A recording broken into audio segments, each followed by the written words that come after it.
Hai Studymates, kembali lagi bersama your study partner, Let's Study. Hari ini kita akan belajar tentang jenis-jenis paragraf.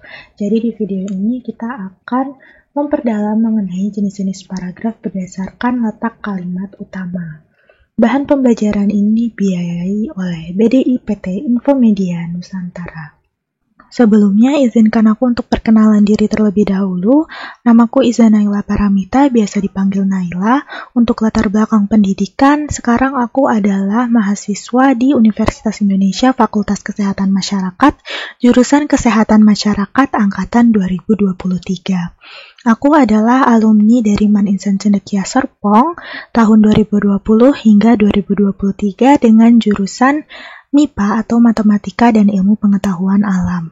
Selama bersekolah di MAN-IC, aku terlibat dalam beberapa kegiatan ekstrakurikuler dan organisasi seperti Research Club atau Klub Karya Ilmiah Remaja, kemudian Student Council atau OSIS, dan band musik. Selanjutnya, untuk beberapa capaian yang telah aku raih hingga saat ini, diantaranya adalah sebagai Gold Medalist of Islamic Studies MAIRES, Madrasah Young Researcher Supercamp Competition yang diselenggarakan oleh Kemenak pada tahun 2019, serta proposal terpilih LKIR atau Lomba Karya Ilmiah Remaja yang diselenggarakan oleh LIPI tahun 2019. Kemudian pada seleksi nasional berbasis tes atau SNBT 2023, aku mendapat rata nilai sebesar 718,58. Di sini aku berperan sebagai tutor yang akan menemani teman-teman dalam belajar untuk persiapan seleksi masuk perguruan tinggi, khususnya pada subtes PPU dan PKPM. Dengan menjadi tutor, aku ingin belajar bersama teman-teman serta membagikan ilmu yang aku punya terkait subtes yang akan diujikan di seleksi perguruan tinggi. Dengan ini, aku harap aku dapat membantu teman-teman dalam persiapan seleksi masuk perguruan tinggi, khususnya pada jalur SNBT. Langsung aja kita masuk ke materi. Di sini aku ada definisi paragraf, yaitu paragraf adalah bagian wacana yang mengungkapkan satu ide pokok yang dalam ragam tulis ditandai oleh baris pertama yang menjorok ke dalam atau jarak spasi yang lebih. Paragraf memiliki jumlah kalimat yang tidak terbatas dengan syarat yaitu memiliki satu ide pokok. Nah, dalam sebuah paragraf terdapat unsur-unsur, yaitu ide pokok atau gagasan utama serta gagasan penjelas.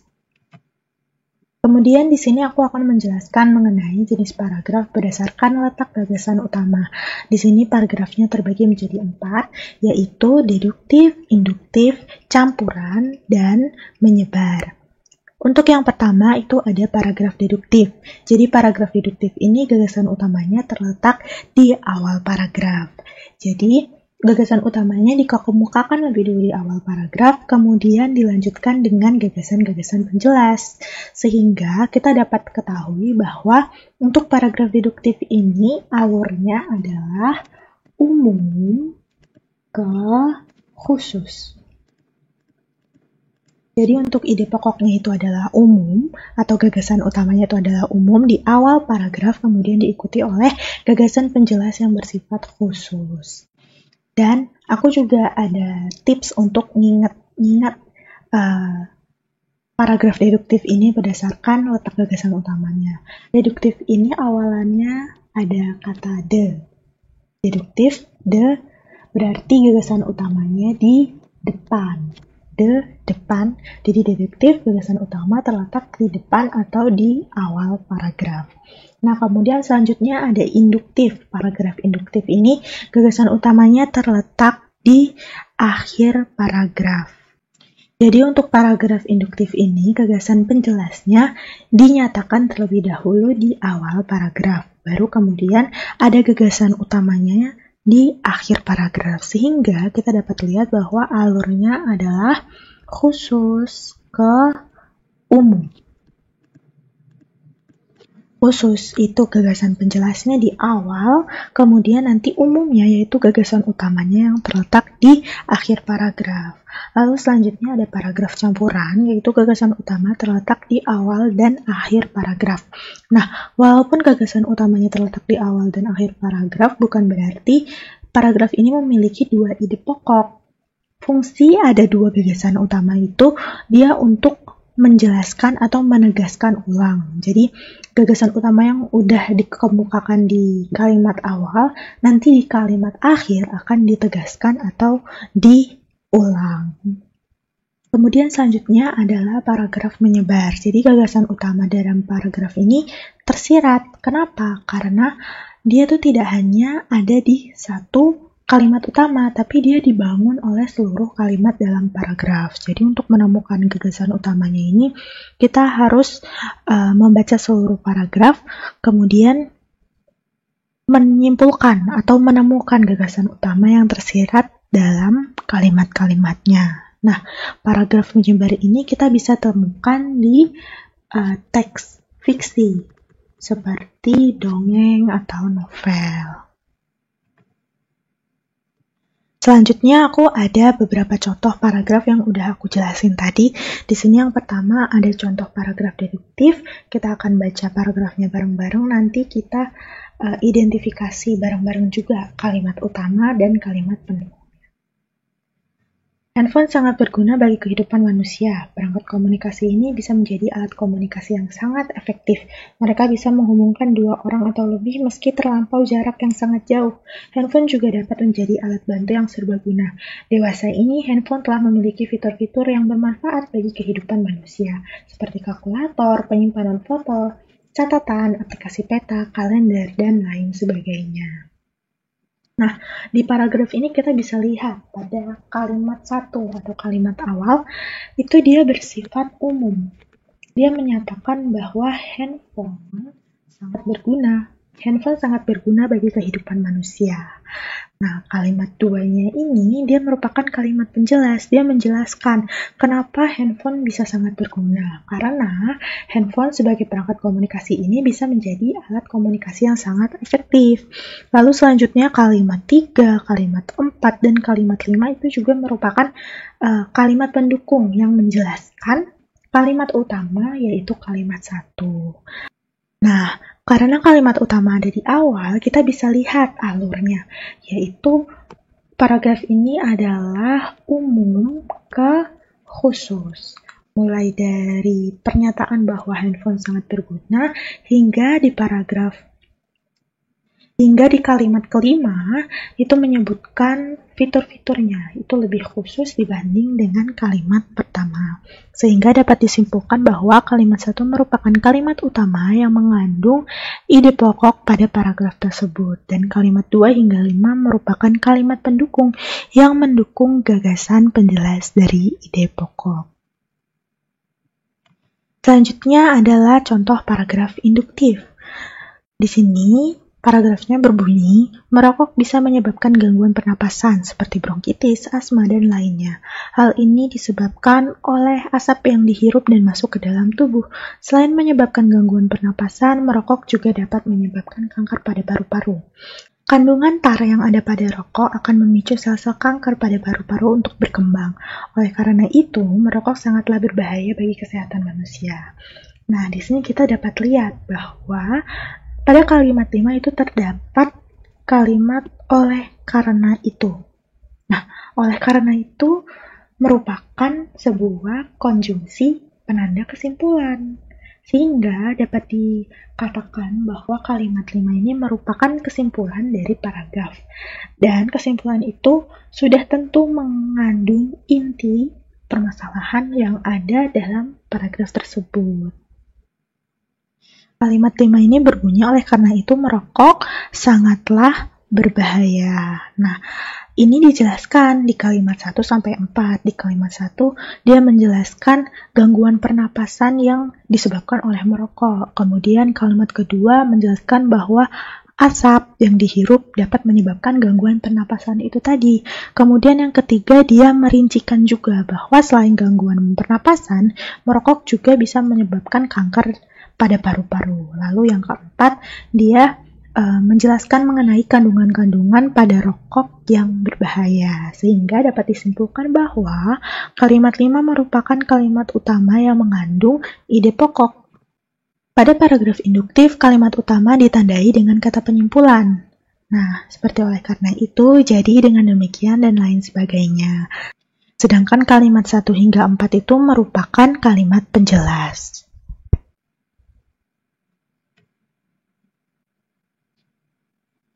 Selanjutnya adalah contoh paragraf campuran. Kebijakan pemerintah dengan menaikkan harga BBM sangat menyusahkan rakyat. Sebagian besar rakyat merasa kesulitan akibat harga bahan pokok yang turut mengalami kenaikan yang menjadi imbas dari naiknya harga BBM. Hal tersebut menyebabkan peningkatan pengeluaran dari tiap individu. Kenaikan harga tidak hanya terjadi pada bahan pokok, namun juga ikut berimbas pada tarif dan biaya lainnya, seperti tarif angkot, air, listrik, dan lain sebagainya. Oleh karena itu, kebijakan ini sangat tidak menguntungkan dan memberatkan bagi rakyat. Di sini dapat kita lihat di kalimat pertama, kalimat 1, itu dia menjelaskan mengenai kebijakan pemerintah yang menaikkan harga BBM sangat menyusahkan rakyat. Dia ini bersifat umum, yaitu dia hanya menjelaskan mengenai harga BBM sangat menyusahkan rakyat. Kemudian kalau kita lihat di kalimat kedua, itu menjelaskan bahwa rakyat merasa kesulitan. Ini merupakan kalimat penjelas dari kalimat pertama. Kemudian yang ketiga, hal tersebut menyebabkan peningkatan pengeluaran tiap individu. Ini juga merupakan kalimat penjelas dari kalimat pertama. Dia menerangkan bahwa penaikan harga BBM dapat meningkatkan pengeluaran dari tiap individu. Kemudian kalimat keempat, dia menjelaskan bahwa peningkatan harga BBM itu juga ikut berimbas pada tarif dan biaya lain, seperti tarif angkot, air, listrik, dan lain sebagainya.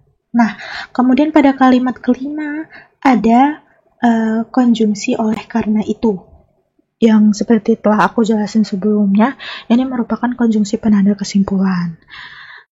Kemudian dia berbunyi, kebijakan ini sangat tidak menguntungkan dan memberatkan bagi rakyat. Nah, dia ini merupakan pengulangan dari kalimat 1. Jadi dia mempertegas kalimat 1 yang mengandung gagasan utama, sehingga dapat disimpulkan bahwa kalimat 1 merupakan kalimat yang mengandung gagasan utama. Kemudian gagasan utama tersebut dipertegas atau diperjelas dengan adanya kalimat 5 sebagai kesimpulan. Sedangkan kalimat 2 sampai kalimat 4 itu merupakan kalimat penjelas. Kemudian di sini aku ada contoh soal. Kita baca dulu bareng-bareng, kemudian nanti kita jawab. Karya sastra merupakan hasil olahan imajinasi pengarangnya. Pengarang harus membebaskan imajinasinya agar hasil karyanya berkualitas. Tanpa daya imajinasi, mustahil seorang pengarang berhasil menciptakan sebuah karya sastra bernilai tinggi. Oleh karena itu, imajinasi merupakan aspek penting dalam proses penciptaan karya sastra. Oleh karena itu, imajinasi merupakan aspek penting dalam proses penciptaan karya sastra. Nah, di sini kita dapat lihat bahwa di akhir paragraf ada konjungsi kesimpulan. Ini dapat dinyatakan bahwa paragraf ini antara paragraf induktif atau paragraf campuran.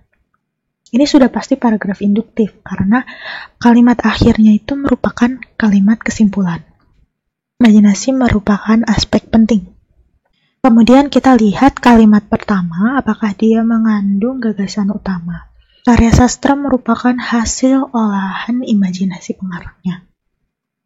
Ini dia tidak mengandung gagasan utama karena di sini dia merupakan penjelas dari kalimat terakhir. Coba kita baca. Oleh karena itu, imajinasi merupakan aspek penting dalam proses penciptaan karya sastra. Karena karya sastra merupakan hasil olahan imajinasi pengarangnya. Nah, berarti di sini dapat disimpulkan bahwa paragrafnya merupakan paragraf induktif.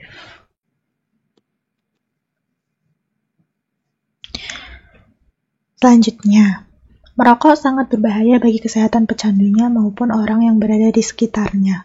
Asap rokok dapat meningkatkan risiko terserang penyakit kanker dan impotensi. Pada wanita hamil, merokok dapat menyebabkan terjadinya kerusakan janin serta keguguran. Lebih dari itu, zat-zat yang terkandung dalam rokok itu menyebabkan toksin bagi tubuh. Nah, di sini sudah jelas bahwa kalimat pertama, yaitu merokok sangat berbahaya bagi kesehatan pecandunya maupun orang yang berada di sekitarnya, itu dia bersifat umum dan mencakup keseluruhan isi paragraf, yaitu merokok sangat berbahaya. Kemudian kalimat selanjutnya mulai dari kalimat 2 hingga kalimat terakhir itu adalah kalimat penjelas. Kalimat 2 itu menjelaskan bahwa asap rokok menyebabkan risiko kanker dan impotensi. Kemudian selanjutnya wanita hamil merokok menyebabkan terjadinya kerusakan janin dan keguguran. Lalu yang terakhir dia menjelaskan mengenai zat-zat yang berbahaya pada rokok. Jadi di sini jawabannya adalah paragraf deduktif dengan gagasan utama berada di awal paragraf.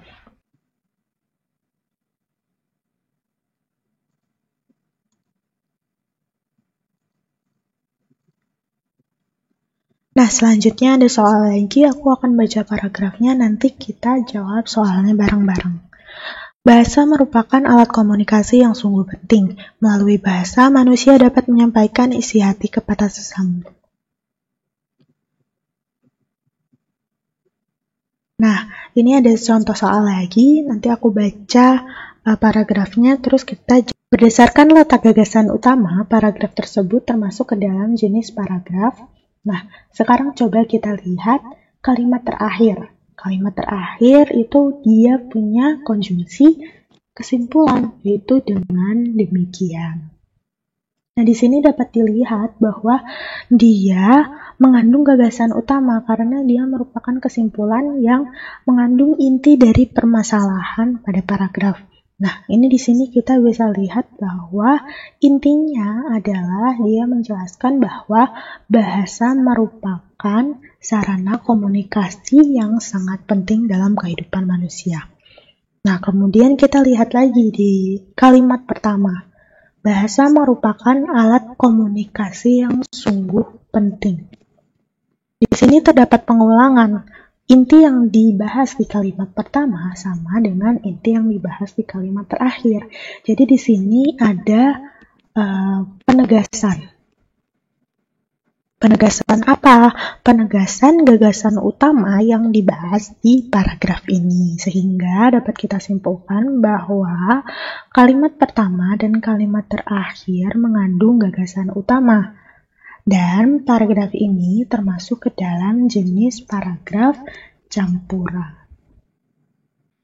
Sekian video pembelajaran kali ini. Terima kasih banyak atas perhatiannya. Kami juga ingin mengucapkan terima kasih kepada BDI PT Infomedia Nusantara yang sudah membiayai dalam produksi materi ini. StudyMaze bisa mempelajari kembali materi e-book, PPT, dan latihan soal yang dapat diakses pada tautan di description box. Video bahan pembelajaran ini juga terdapat di playlist YouTube Let's Study.